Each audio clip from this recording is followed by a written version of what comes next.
Hello guys, soul insider पर आप सभी का स्वागत है। आज हम बात करने वाले हैं द मनी गेम बुक के बारे में। तो चलिए शुरू करते हैं। The money game. George Goodman. Raghu एक साधारण इंसान था जो हर दिन शहर की भीड़भाड़ वाली सड़कों से अपनी नौकरी के लिए सफर करता था। सुबह से शाम तक उसकी जिंदगी में काम का दबाव और महीने के आखिर में पैसों की तंगी उसकी जिंदगी को बोरिंग बना रही थी। हर रात जब वो अपने छोटे से कमरे में अकेला बैठता तो सोचता, ये जिंदगी कब तक चलेगी?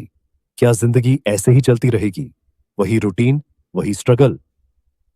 एक शाम ऑफिस से लौटते वक्त उसने एक पुरानी किताबों की दुकान देखी।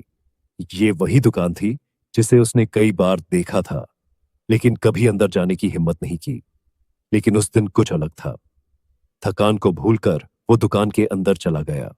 दुकान में एक बूढ़ा आदमी बैठा था जिसने हल्की मुस्कान के साथ उसका स्वागत किया। रघु ने चारों ओर नजर दौड़ाई और उसकी नजर एक किताब पर टिक गई। किताब का नाम था द मनी गेम और लेखक थे जॉर्ज गुडमैन। किताब उसे अलग महसूस करा रही थी, जैसे वो उसे अपनी तरफ खींच रही हो। रघु ने दुकानदार से पूछा, ये किताब कैसी है? दुकानदार मुस्कुराते हुए बोला, ये सिर्फ एक किताब नहीं है, ये एक नजरिया है। अगर तुम इसे पढ़ोगे तो दुनिया को देखने का तुम्हारा नजरिया बदल जाएगा। रघु ने थोड़े संकोच के साथ वो किताब खरीद ली और अपने कमरे की ओर चल दिया। उस रात खाने के बाद उसने किताब खोली। किताब की पहली लाइन ने ही उसका ध्यान खींच लिया। गुडमैन ने लिखा था, शेयर बाजार सिर्फ पैसे कमाने की जगह नहीं है, ये एक खेल है जिसमें असली मजा खेल में है, जीतने में नहीं। ये लाइन रघु को गहरी सोच में डाल गई। क्या सच में पैसा कमाना एक खेल हो सकता है? और अगर ये खेल है तो इसके रूल्स क्या हैं? पहला पार्ट, खेल को समझना। गुडमैन ने लिखा कि शेयर बाजार को एक खेल की तरह समझना चाहिए। ये सिर्फ पैसे कमाने का जरिया नहीं है, ये एक अनुभव है। असली खिलाड़ी वही होते हैं जो कंपटीशन का मजा लेते हैं, न कि सिर्फ फाइनेंशियल प्रॉफिट के लिए भागते रहते हैं। रघु ने अपनी जिंदगी पर नजर डाली। ऑफिस में वो हर दिन अपने बॉस को खुश करने की कोशिश करता है। महीने के आखिर में उसकी सैलरी थोड़ी राहत जरूर देती है, लेकिन खुशी नहीं।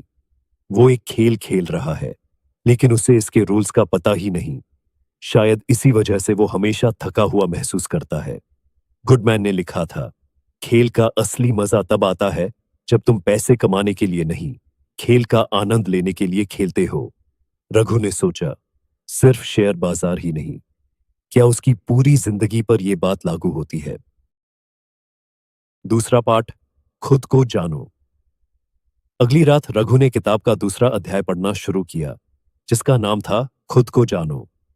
गुडमैन ने लिखा था, बाजार में सफल होने के लिए पहले खुद को समझना जरूरी है। अपनी कमजोरियां, इच्छाएं और सीमाएं पहचानो। रघु को एहसास हुआ कि उसने कभी भी अपने अंदर झांककर खुद को समझने की कोशिश नहीं की। उसने अपनी नोटबुक निकाली और लिखा, मैं कौन हूं? फिर उसने लिखा, मेरी कमजोरियां क्या हैं? मेरी इच्छाएं क्या हैं? मुझे क्या प्रेरित करता है और मुझे किससे डर लगता है? गुडमैन ने किताब में लिखा था कि बहुत से लोग खुद को समझे बिना निवेश करते हैं।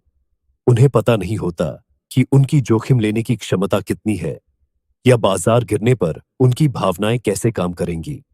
नतीजतन वे गलत फैसले लेते हैं और बार बार वही गलतियां करते हैं। रघु ने इन बातों को गहराई से महसूस किया। उसने सोचा, क्या मैं सच में अपनी भावनाओं और कमजोरियों को समझता हूं? तीसरा पाठ, भावनाओं को नियंत्रित करो। अगले अध्याय में रघु ने पाया कि गेम का तीसरा पाठ था भावनाओं को नियंत्रित करना। गुडमैन ने लिखा था, तुम्हारी भावनाएं बाजार की उतार चढ़ाव में तुम्हारी सफलता को प्रभावित करती हैं। जो लोग अपनी भावनाओं को नियंत्रित कर सकते हैं, वे सही समय पर सही निर्णय ले सकते हैं। रघु को एहसास हुआ कि रोजमर्रा की जिंदगी में भी वह भावनाओं से प्रभावित होता है। ऑफिस में काम का दबाव या नए चैलेंज आने पर वह डर जाता है और काम को टालने की कोशिश करता है। उसने खुद से वादा किया, अब मैं अपनी भावनाओं के कारण गलत फैसले नहीं लूंगा। मैं अपने डर का सामना करूंगा और धैर्य के साथ काम करूंगा। चौथा पार्ट, खुद को अलग करो। गुडमैन ने कहा था कि सफल निवेशक अपनी पर्सनालिटी को अपने निवेश से अलग करना जानते हैं। उन्होंने लिखा, जब तुम अपने निवेश को